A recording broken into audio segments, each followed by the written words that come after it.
கொஞ்சம் கொஞ்சம் பாப்பா கொஞ்சம் விடுமா.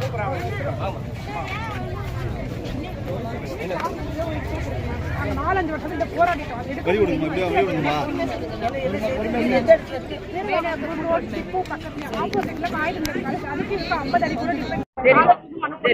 இந்த மாதிரி ஏரியா மக்கள் கிட்ட மனு போட்டாங்க. அது ஆக்சுவலி எடுக்க மாட்டாங்க யாருமே. எங்க ஸ்கூல் பக்கத்துல எவ்வளவு தூரம் இருக்கு? ஸ்கூல் பக்கத்துல உங்க வீடு எங்க இருக்கு? அப்படியா?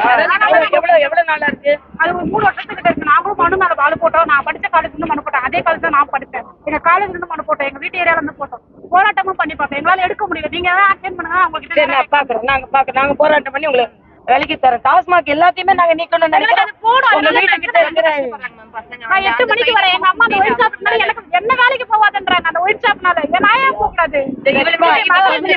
இவனும் அங்க அதே அந்த பக்கத்து வீட்டுல எவ்வளவு கஷ்டப்படுறாங்க ஒயின் ஷாப்னால. முதலமைச்சர் அதனால நாங்க கேக்குறோம். எங்களோட உரிமைக்கு நாங்க கேக்குறோம்.